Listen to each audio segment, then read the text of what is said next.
میرے نبی پانی پی رہے تھے، ان کے بیٹے عبداللہ بن ابی کا بیٹا عبداللہ پکے صحابی، یا رسول اللہ تھوڑا پانی تو بچا دیں۔ آپ نے کہا کیا کرنا ہے؟ کہا اپنے باپ کو پلاتا ہوں شاید ایمان اندر آ جائے۔ تو آپ نے بچا ہوا پانی دے دیا، کہا ابا پانی پی لو۔ کیا ہے؟ کہ میرے نبی کا جھوٹا پانی ہے، پی لو۔ کہا کوئی پیشاب لیا وہ پی لوں گا، یہ نہیں پیتا۔ انہوں نے واپس آ کر کہا یا رسول اللہ میں بیٹا ہوں، اب مجھے اجازت ہے میں اس کی گردن اڑاتا ہوں منافق کی۔ آپ نے کہا نہیں عبداللہ تیرا باپ ہے تو خدمت کر، میں نہیں چاہتا لوگ کہیں محمد اپنے ساتھیوں کو قتل کراتا ہے۔ میرے نبی تو منافقوں پہ مہربان، امت پر کفر کے فتوے، واجب القتل کے فتوے، کہ تمہیں موت نہیں آئے گی، تم نے اللہ کے سامنے کھڑے ہو کے جواب نہیں دیا۔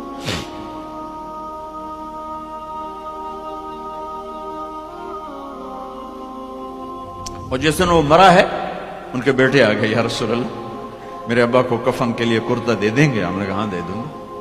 یہ کون ہے جس نے اما عائشہ پہ تہمت لگائی تھی؟ یہ وہ آدمی ہے۔ سوچو صحیح، منافقت کو ایک طرف رکھ دو، سب سے پیاری بیوی۔ ایک صحابہ نے پوچھا یا رسول اللہ آپ کو سب سے زیادہ کس سے پیار ہے؟ آپ نے کہا عائشہ سے۔ بھری محفل میں کہا، عرب میں اظہار محبت عورت کے ساتھ عیب تھا، لیکن آپ نے بھری محفل میں کہا عائشہ سے۔ وہ گھبرا گئے، ان کو توقع نہیں تھی کہ یا رسول اللہ میرا مطلب ہے مردوں میں کس سے زیادہ پیار ہے؟ تو آپ سمجھ گئے کہ اس کو میرا جواب ہضم نہیں ہوا، تو آپ نے یہ نہیں کہا ابو بکر سے، آپ نے کہا عائشہ کے ابا سے سب سے زیادہ پیار ہے، جن کی گود میں سینے پر سر تھا، کائنات کی واحد خاتون، مات فی سحری و نحری۔ میرے محبوب صلی اللہ علیہ وسلم یوں پڑے ہوئے تھے، اور یہ گال یہ سر اما عائشہ کی ٹھوڑی اور سینے کے درمیان تھا، اور کائنات کی افضل ترین ہستی نے کائنات کی افضل ترین خاتون کے سینے پر جان دی، یہ وہ خاتون ہے۔ یوسف علیہ السلام پہ تہمت لگی، شہد شاہد من اہلہا، زلیخا کے عزیزوں میں ایک نے گواہی دی کہ یوسف سچے ہیں، زلیخا جھوٹی ہے۔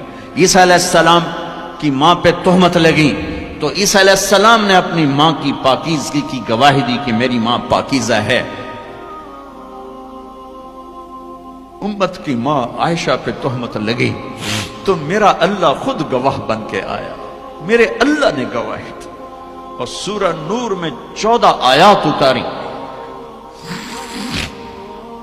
ان پہ تہمت لگائی، اتنا بڑا دکھ دیا کہ جس کی انتہا کوئی نہیں، اور آپ کہہ رہے ہیں دے دیتا۔ تم سوچو تو تمہاری بیٹی پہ تہمت لگا دے، تمہاری بیوی کے تہمت لگا دے پاکیزہ عورت پر، تم اسے قتل کرنے کے پیچھے پھرو گے یا کم از کم زندگی بھر کا بائیکاٹ کرو گے؟ یہ وہ خاتون ہیں جن کی پاکی کو بیان کرنے کے لیے اللہ گواہ بنا، قرآن گواہ بنا، جن کا حجرہ میرے نبی کا روضہ بنا، جہاں 70,000 فرشتہ صبح آتا ہے شام تک درود و سلام پڑھتا ہے، شام کو آتا ہے صبح تک درود و سلام پڑھتا ہے۔ کیا دکھ نہیں دیکھا اس وقت، اور میرے نبی کہہ رہے ہیں یہ لو میرا کرتا اپنے باپ کو کفن دے دو۔ پھر کہا یا رسول اللہ جنازہ پڑھا دیں گے؟ کہاں پڑھا دوں گا، شاید بخشش ہو جائے۔ یہ عبداللہ بن ابی کا جنازہ ہے، اور آپ اہل صحابہ کو کھڑے ہوئے ہیں صف بنا کے، تو عمر رضی اللہ عنہ سامنے آ کے کھڑے ہو جاتے ہیں، یا رسول اللہ آپ کو پتا ہے یہ کون ہے؟ کہاں پتا ہے، جانتا ہوں، تو آپ اس کا جنازہ کیوں پڑھا رہے ہیں؟ کہا اب عمر مجھے اللہ نے روکا نہیں، یہ کہا ہے پڑھ یا نہ پڑھ میں معاف نہیں کروں گا، میں پڑھتا ہوں شاید معاف ہو جائے۔ پھر کہا میرے اللہ نے کہا ہے 70 دفعہ بھی تو ان کے لیے دعا کرے گا تو معاف نہیں کروں گا۔ میرے نبی نے کہا اگر میرا اللہ یہ کہتا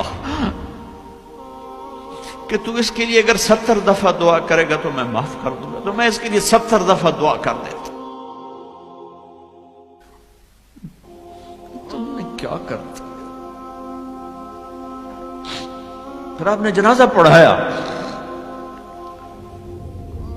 آپ پیچھے پیچھے قبر میں دفن تک گئے تو اس کو قبر میں اتار چکے تھے، آپ جب پہنچے آپ نے کہا باہر نکالو، باہر نکالا گیا، سب کے سامنے منہ سے اپنے اپنا تھوک نکال کے اس کے منہ میں ڈالا، شاید بخشش ہو جائے۔